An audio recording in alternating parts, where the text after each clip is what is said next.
Welcome back to the deep dive. I hope you have some time to really focus today. Maybe you are on a long drive or just sitting somewhere quiet because today we are not just scratching the surface. No, we are definitely not. We're drilling down to the absolute bedrock of modern society.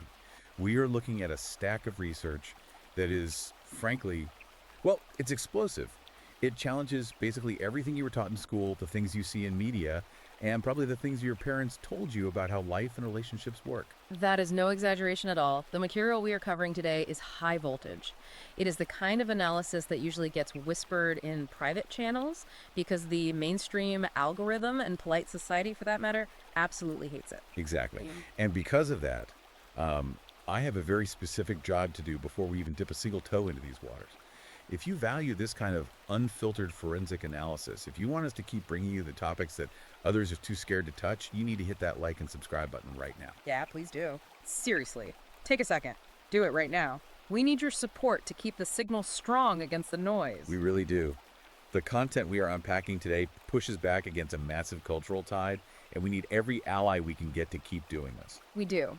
So we are doing a forensic deep dive into a new ebook that is making serious waves in the manosphere and men's rights communities. It is called Uninsurable Marriage, No Fault Punishment, Inversion of Property Rights, and Ideological Female Supremacy. Quite a title. It is written by Conrad Riker, and look, I am going to be upfront with you. If what we talk about today resonates with you, if you feel like you are the one holding the bag in a game you didn't even realize was rigged, you need to go to Amazon Kindle or Google Play Books and buy this copy right now. The author positions this not just as a book, but really as a manual for survival. It really is structured exactly that way. It reads less like your standard social critique and more like a tactical guide.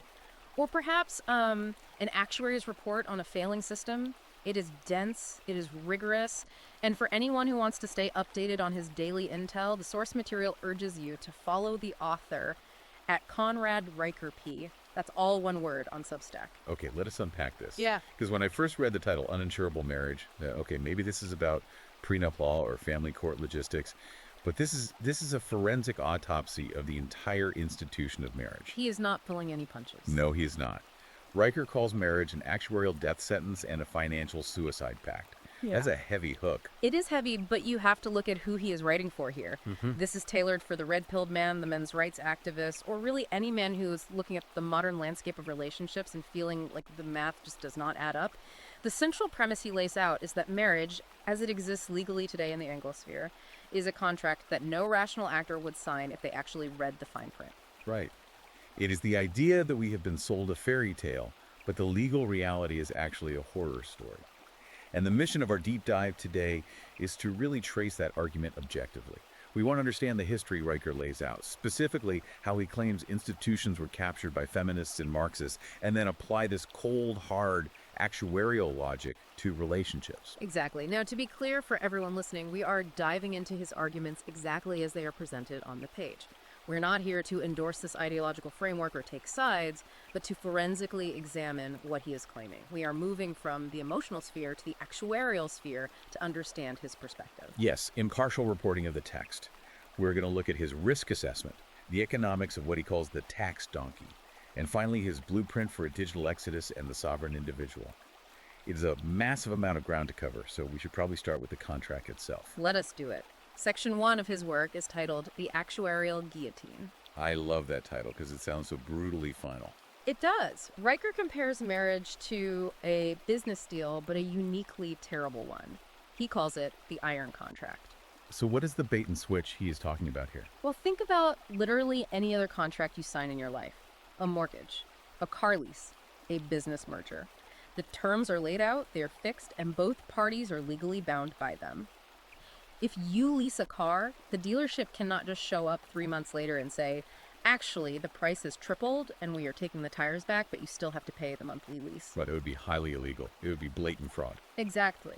But Riker argues that marriage is a bait and switch because it is a contract where one party, essentially the state acting through the wife, can unilaterally change the terms after you have already signed the paperwork. And this is where the no-fault divorce concept comes in, right? Because growing up, you hear the term no fault and it sounds I don't know, civilized to like, oh, nobody's to blame, we just grew apart. It sounds like a progressive way to avoid nasty drama in the courts. That is the branding. That is the marketing pitch that sold the legislation back in the 1970s. But the book argues the reality is a legal trap. Riker says no fault effectively translates to all fault on the man in terms of the actual financial consequences. How so? Think back to the business merger analogy. If one partner decides to walk away because they are simply dissatisfied or bored, there are usually severe financial penalties for breaching that agreement. You cannot just dissolve a corporate partnership because you found a better business partner next door without making your current partner whole. But in marriage, you can. Precisely. Riker points out that a woman can dissolve the union for any reason: boredom, finding someone new, simply falling out of love, or what he refers to as a hypergamous impulse, and the state will still enforce the transfer of assets from the husband to her.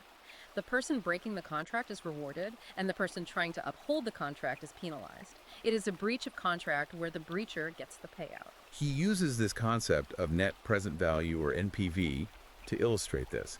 Now, for the listener who maybe skipped Accounting 101 or fell asleep during that lecture, can we break down what NPV actually means in this specific context? Sure, net present value is a core concept in finance and investment. It is used to calculate the current value of a future stream of payments or heavy risks. If you are an investor looking at a project, say building a new factory, you calculate the NPV. You look at the upfront costs, the potential future profits, and the statistical risks.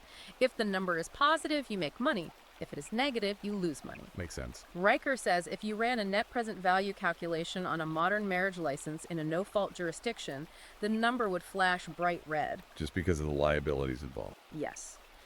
He argues that when you factor in the statistical probability of divorce, which hovers around 50% generally, but he specifically notes is initiated by women 70 to 80% of the time, plus the projected alimony payments, the asset liquidation costs, the legal fees, and the massive child support liabilities. He says the business deal of marriage is mathematically insane. A guaranteed loss proposition. Right. From his perspective, if a corporate business deal had this kind of risk profile, the risk assessment team at any bank would scream at you to run away. They would literally call it fiduciary negligence to sign it. And yet men line up to sign it every single weekend. We rent the tuxedos, we book the expensive venues, we invite all our friends and family to watch us sign it. Riker attributes that to deep social conditioning. Yeah. But legally, he brings up a really fascinating point about the concept of void ab initio. Void ab initio. It is a Latin legal term meaning void from the beginning. Meaning the contract basically never happened. Close. It means the contract was never legally valid to begin with. In standard contract law, if a contract is signed under duress, or if one side holds all the power and the other side acts without full information, meaning there was fraud or the deliberate concealment of risk, the contract is supposed to be void. Okay.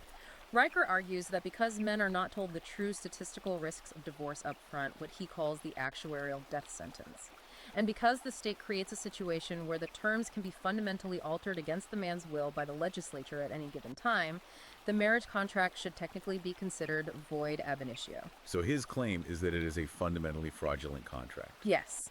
He argues it is a rigged game from the very start because the terms and conditions are hidden and highly mutable. You are essentially signing a blank check over to the state, and the state can fill in whatever astronomical number it wants 10 years down the line. He also takes a massive swing at the engagement ring, the diamond industrial complex.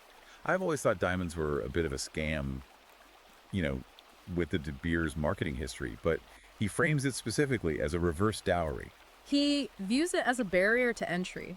Historically, a dowry was brought by the bride's family to contribute to the new household economy. It was seed capital to start the business of the family. Riker argues the modern diamond ring flips this entirely. Right. It is a wealth transfer from the productive male to the decorative sphere before the contract even legally starts. He sees it as a test of compliance.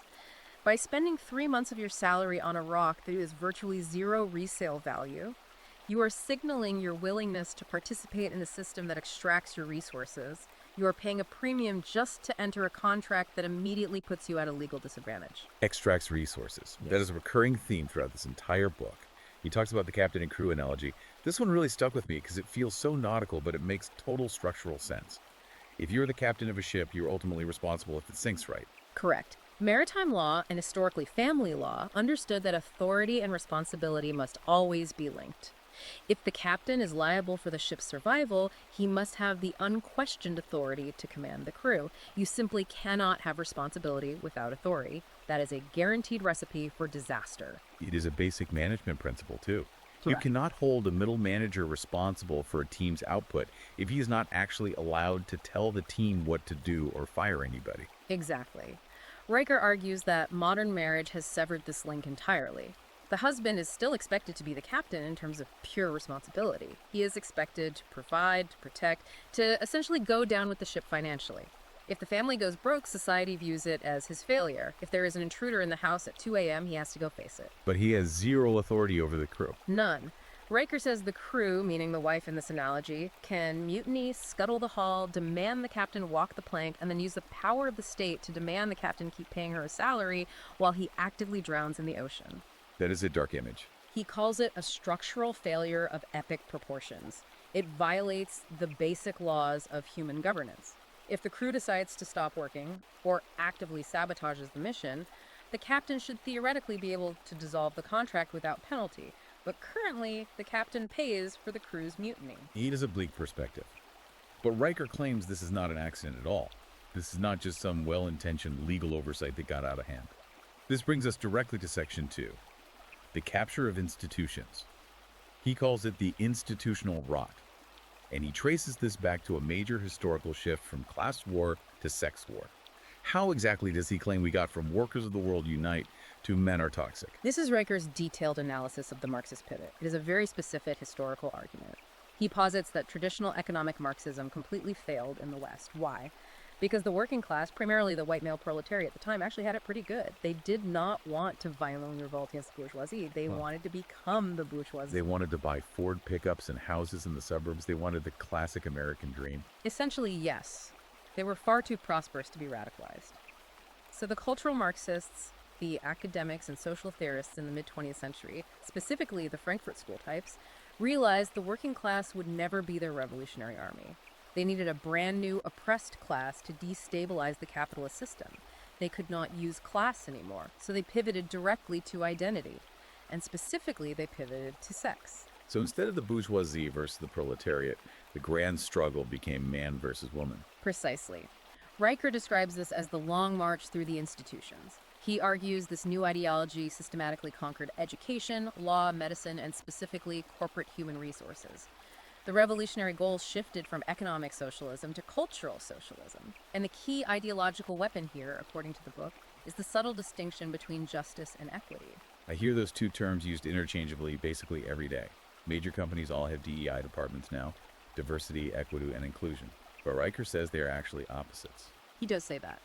He leans heavily on the Thomistic definition of justice, which comes from St. Thomas Aquinas. Justice, in that classical sense, is giving each his due.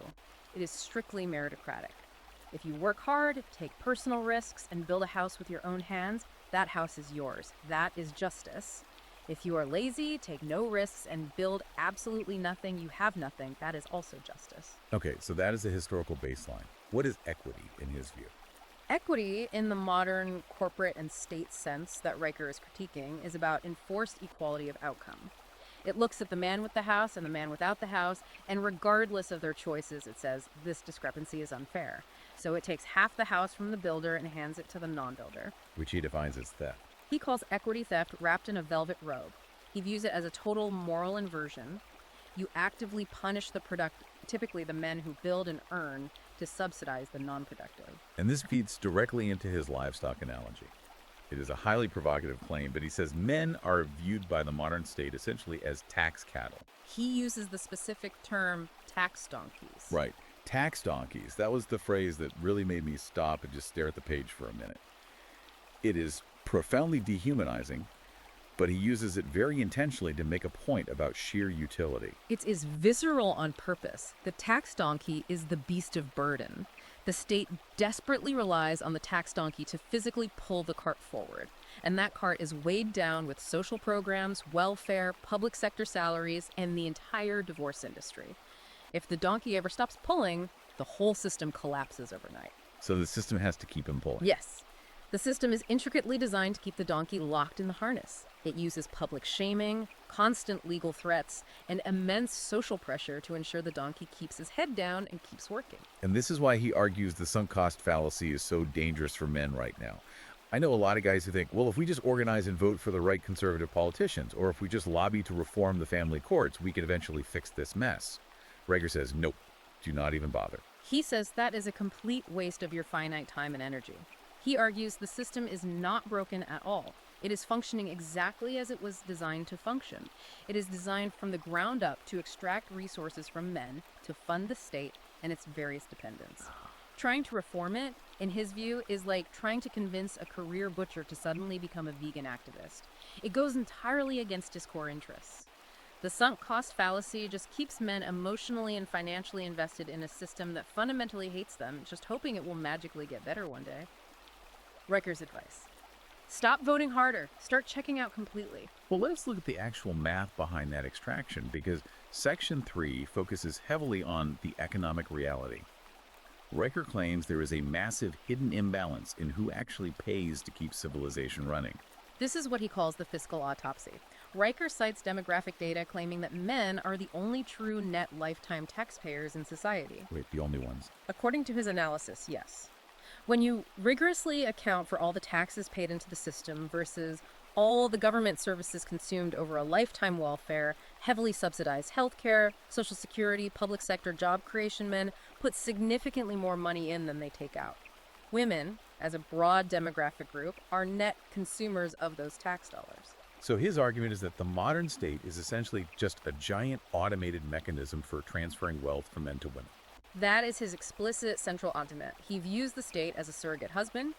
Women effectively marry the state, and the state then taxes men by force to provide for them. And this leads to a very controversial political implication he proposes: no representation without taxation. Like the old Revolutionary War slogan. Exactly, but applied entirely literally to modern voting rights. He argues that if you are a net consumer of tax dollars, you simply should not get a vote on how those dollars are spent. He believes the current democratic system is just democratic parasitism, where politicians effortlessly buy the female vote by constantly promising to loot the male paycheck. That is radical. Yeah. I mean, that would fundamentally change the political map of the entire world overnight. But he backs up this perspective with this fascinating idea of the hazard gap. We hear about the wage gap constantly in the media, the idea that women earn 80 cents on the dollar for the exact same work. Riker says we are totally ignoring the death gap. The death parity, yes. He points out the statistical reality that men account for roughly 92% of all workplace fatalities. We are talking about the guys out on the deep sea oil rigs, the high voltage line workers, the deep sea welders, loggers, commercial fishers, heavy construction. The dangerous stuff. These are the incredibly dangerous jobs that actually keep the lights on, the internet running, and the physical buildings standing upright. Right. You never see anyone campaigning for equal gender representation in the municipal sewer maintenance industry or the crushed by a falling tree demographic. Exactly. Riker argues that civilization literally runs on male expendability. Men consistently sacrifice their physical bodies and their lives to build and maintain the raw infrastructure. And the mainstream feminist narrative is completely silent on this reality. They aggressively demand CEO parity, they want the air-conditioned corner offices and the comfortable boardroom seats, but they are perfectly happy to leave the dangerous, dirty, lethal jobs entirely to men. So when activists talk about the wage gap, Riker says that is actually what? A fabricated lie. He aggressively calls it the theft narrative.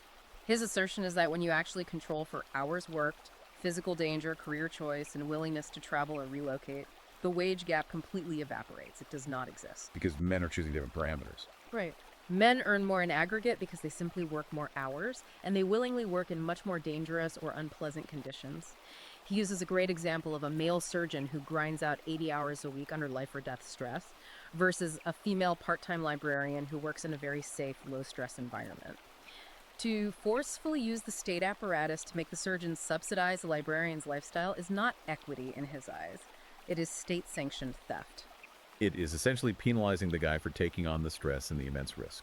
It is punishing his success. Okay, so that is the broad economic backdrop he paints. Now let us get into the actual machinery that enforces this on a daily basis. Section 4 is called the legal machinery. This is where the book gets deep into the weeds of the divorce industry. I had honestly never heard of Title 4BD before reading this source material. What exactly is it? Title 4D is a specific section of the Federal Social Security Act. Riker describes it as the primary fuel source for the entire divorce machine. Essentially, the federal government provides direct matching funds to individual states for every single dollar of child support they manage to collect. Wait, pause. So the state actually makes a profit by collecting child support from fathers. Correct. It creates a massive financial incentive for the state to maximize child support orders across the board. Riker argues this effectively places a literal bounty on the heads of fathers. The state has a vested financial interest in breaking up intact families and ensuring the father is ordered to pay the absolute maximum amount possible because the state gets a lucrative kickback from the feds.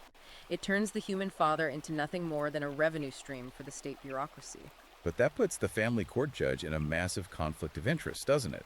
Because if the judge reduces the child support to a reasonable level, the state itself gets less federal grant money. Exactly. It perfectly aligns the state's financial interest with the mother's financial interest in extracting maximum payment, completely ignoring the father's actual ability to live or feed himself. That perfectly explains the imputed income horror stories he outlines. Can you explain that concept to the listeners? Because when I read that chapter, it sounded completely insane to me. It is arguably one of the most draconian tools wielded in family court today.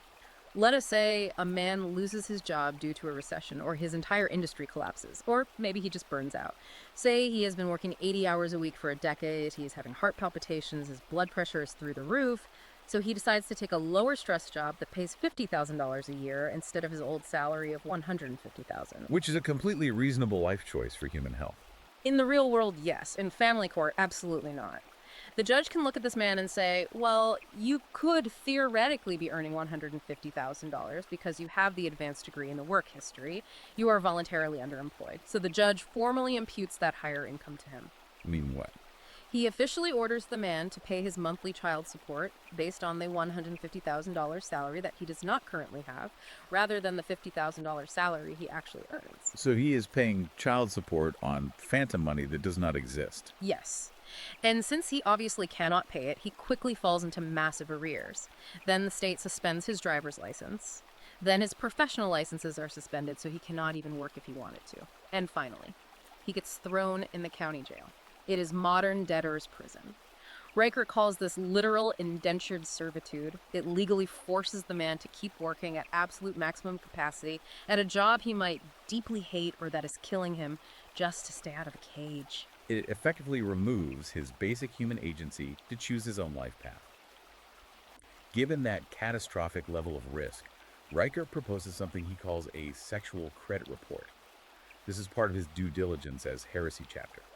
He essentially says men should rigorously vet women the exact same way they would vet a company before a merger. He argues that because the legal liability is so astronomically high, because you can literally lose your physical freedom, your home, and your future assets, the due diligence before signing the contract must be absolutely ruthless. He suggests that before even considering marriage, a man should demand a full prospectus. What goes into that prospectus? He wants men to know the end count, which is the number of past sexual partners. He wants the exact debt-to-income ratio, the credit score, and full disclosure of any abortion history. And his logic is that these are predictive risk factors. Yes. He cites sociological data linking high partner counts to significantly higher baseline divorce rates. He argues that if you would never invest your life savings in a tech startup without aggressively auditing their books, you absolutely should not invest your entire life in legal freedom in a partner without knowing the complete historical data. He acknowledges this is going to make people angry. He knows this is considered deeply misogynistic or highly controlling by modern societal standards. That's exactly why he titled the chapter Heresy, but he says the only alternative is flying completely blind into a mountain. He says men must actively suppress their biological urge to play the hero or to save women or to ignore glaring red flags just because they're in love. He also talks at length about the restraining order trap. The specific example of the text message trap was chilling to read. That was the case study of David, a highly successful software engineer, zero criminal record, never been violent. His wife suddenly decided she wanted a divorce, and she wanted exclusive use of their expensive house. She went to the court and claimed she felt a threatening vibe from him. A vibe. And her actual evidence was what? Her only piece of evidence was a single text message from him that literally just said, "We need to talk." Just, we need to talk. No cursing, no threats, no history of violence. That was it. And based entirely on the precautionary principle, the judicial idea of better safe than sorry, the judge immediately granted the restraining order. David was forcibly evicted from his own home by armed police, instantly separated from his children, and then forced to pay massive legal fees just to defend himself against a fabricated threat. Unbelievable. Riker uses this specific case to illustrate that the cultural mantra of believe all women has completely replaced the foundational legal bedrock of innocent until proven guilty. The standard in family court is no longer objective evidence. It is entirely based on the woman's subjective feelings. This leads perfectly into Section 5, the philosophical war. Yeah. Because Riker takes a step back from the law here and talks about the broad cultural shift from objective reality to subjective reality. Yep. Subjective harm versus objective harm. This is really the philosophical core of his entire argument.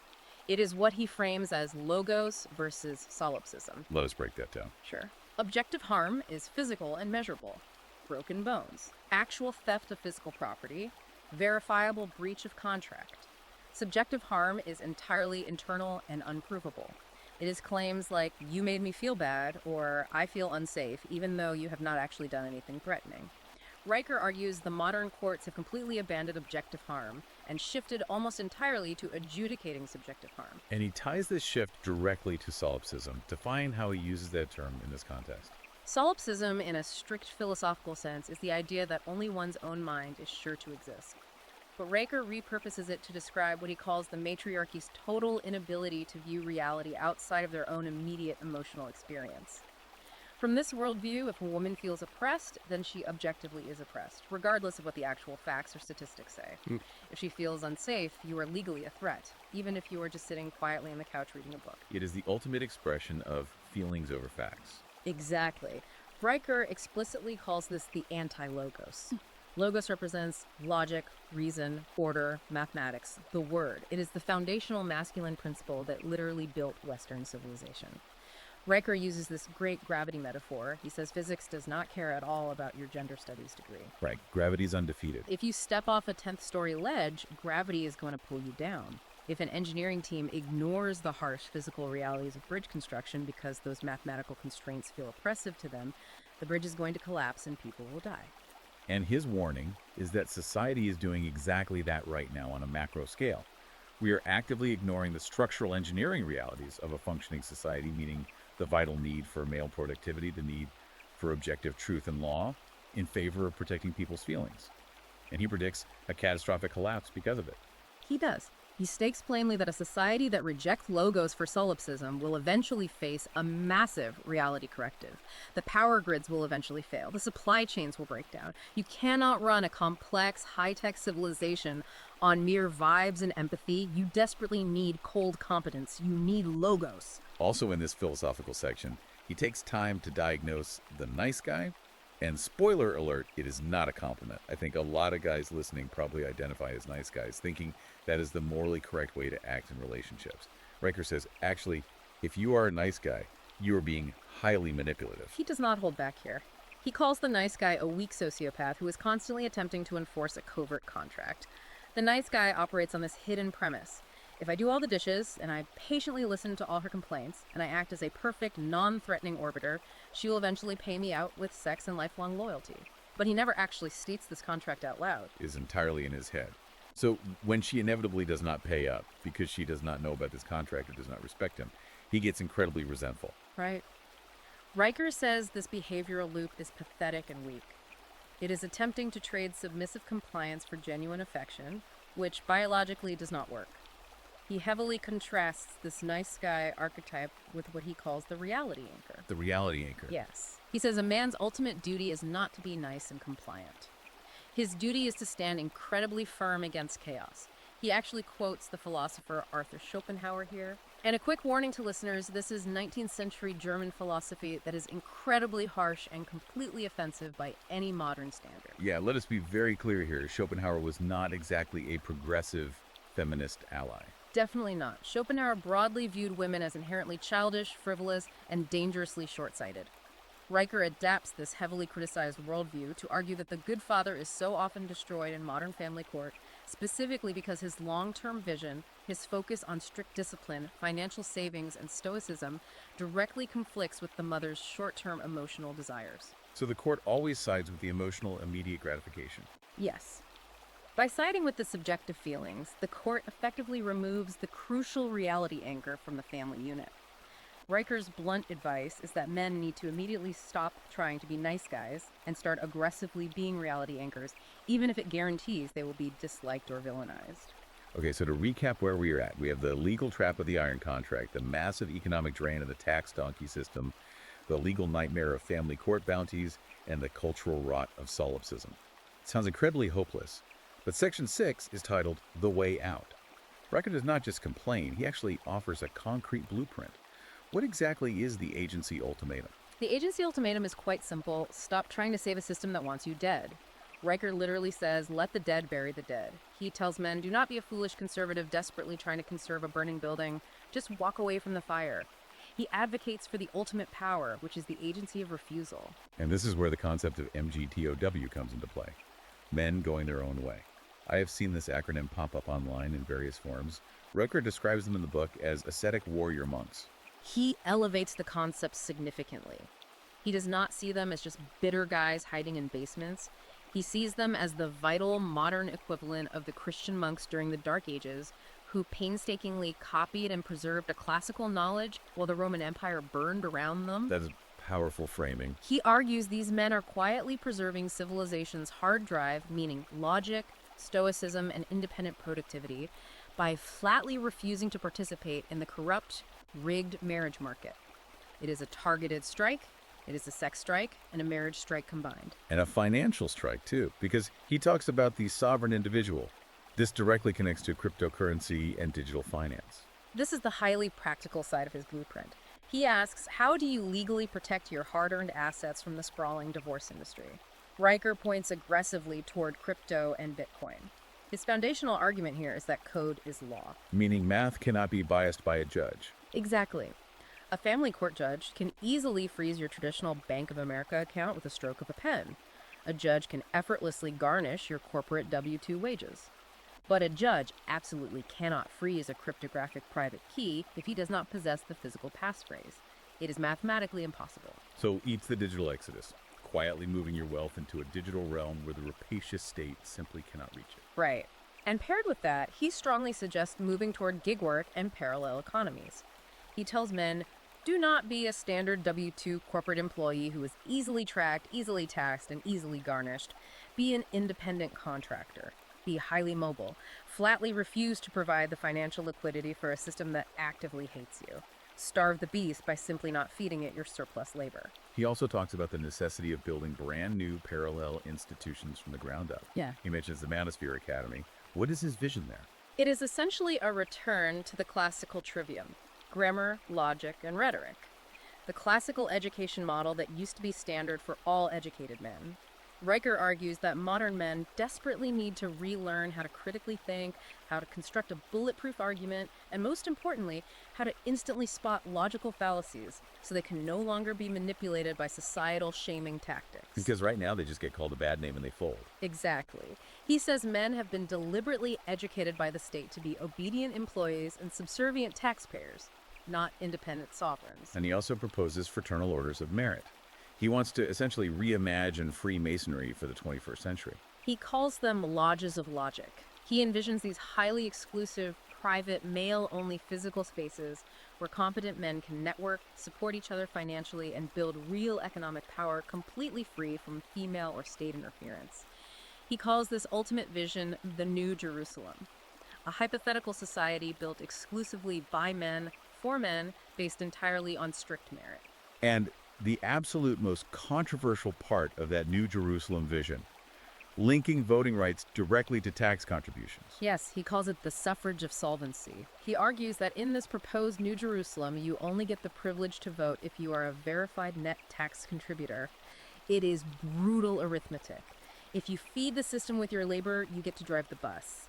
If you feed off the system, you sit quietly in the back and you do not get to touch the steering wheel. Wow. Okay, so that is the full, massive arc of the book.